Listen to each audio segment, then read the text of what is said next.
제가 늘 말씀드리는 2, 3, 4, 5, 4, 3 있어요. 20대, 30대, 40대, 50%, 40%, 30%. 20대 때는 버시는 돈의 50%를 저축하셔야 되고요. 30대 때는 40%. 조금 더 줄어들 수밖에 없어요. 왜냐면 뭐 결혼하시는 분들도 있을 것 같고, 뭐 40대는 뭐 30%. 이렇게 하셔야 돼요. 계속 줄어들 수밖에 없거든요. 그러니까 20대에서 30대, 40대, 50대까지 계속해서 모아 가셔야 돼요. 근데 아마 급여는 더 올라가겠죠. 그러니까 아마 그 퍼센티지가 낮아져도 전체적인 양은 그렇게 줄지는 않을 거예요. 그런데 20대에는 분명히 그렇게 좀 계획을 세우고 가셔야 된다라고 말씀드리고 싶어요.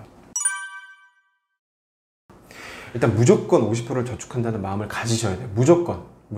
내가 상황이 되면 50% 저축해야지, 요거는 말이 안 되는 거예요. 그러니까 일단 50%를 일단 띄워놓고 다른 곳에 뭐 저축을 한다거나 투자를 한다거나 이렇게 띄워놓고 시작을 하셔야 여러분들이 하실 수 있을 거예요. 그리고 그 돈을 절대로 건드리시면 안 돼요.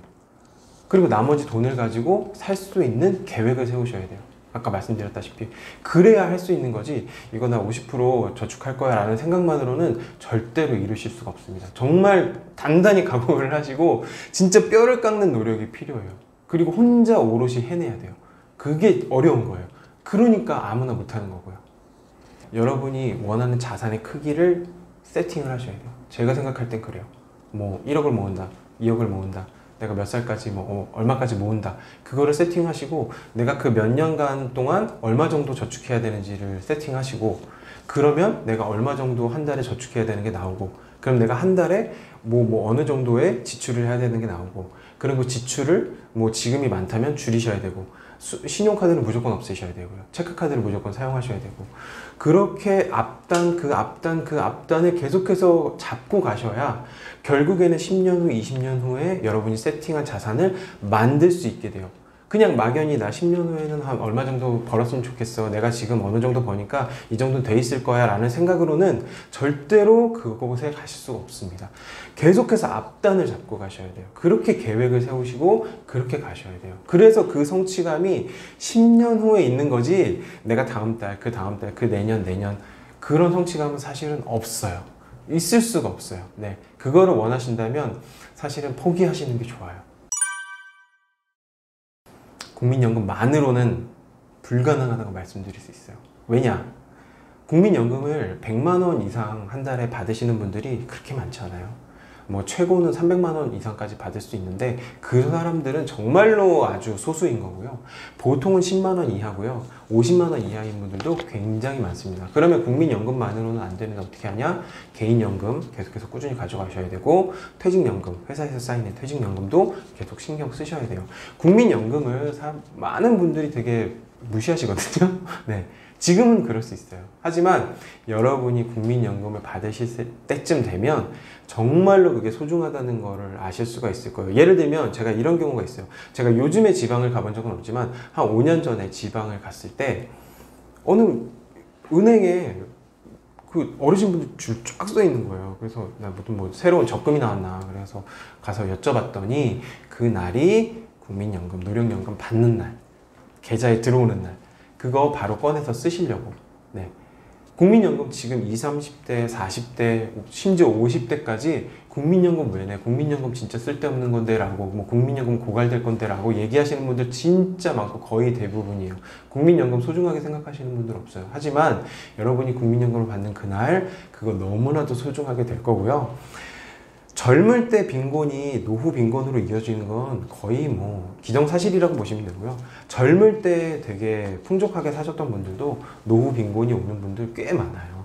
그러니까 여러분이 지금 빈곤하다, 풍족하지 않다, 노인 빈곤은 거의 확정이라고 보시면 돼요. 되게 슬픈 얘기고 되게 힘든 얘기지만, 그러니까 국민연금만으로는 안 되니까 개인연금, 퇴직연금도 계속해서 신경을 쓰셔야 된다라고 말씀드릴 수 있겠습니다. 일단 연금저축펀드 너무 무조건 하셔야 되고요. 세액공제 되니까. 회사를 다니시는 분들이고 급여가 발생되는 분들, 사업자분들도 마찬가지고요. 연금저축펀드 무조건 하셔야 되고요. 1년에 600만 원까지 세액공제 되잖아요. 그러면 그거 이상으로 더 넣고 싶다, 그럼 IRP에 넣으시면 되고요.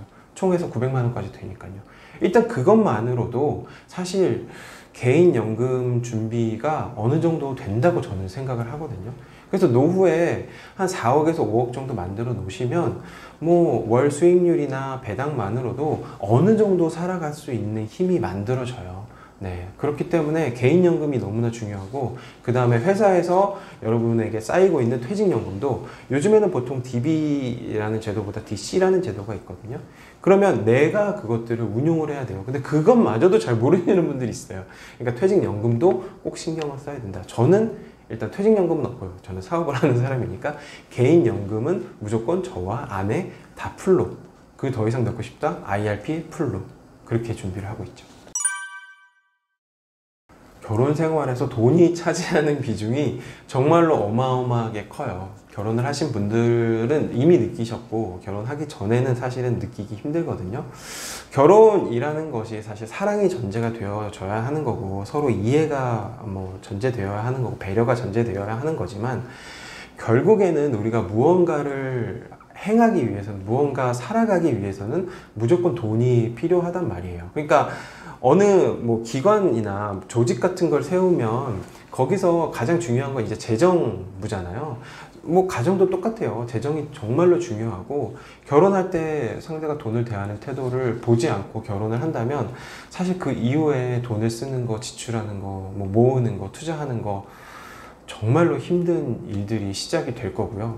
돈을 대하는 태도에 대해서 나와 맞는가를 사실 처음 보셔야 되고요. 그 다음에는 내가 좀 더 좋은 사람이 돼야 돼요. 내가 돈을 대하는 태도가 좀 더 좋아져야 돼요. 그래야지 상대방이 돈을 대하는 태도가 어떤지 알 수가 있기 때문에. 그러니까 예를 들어서 굉장히 지출을 많이 하는 배우자를 선택했어요. 근데 지나고 나서 몰랐다. 그러면 내가 그런 지출을 하는 사람이었던 거예요. 인지를 못 하거든요.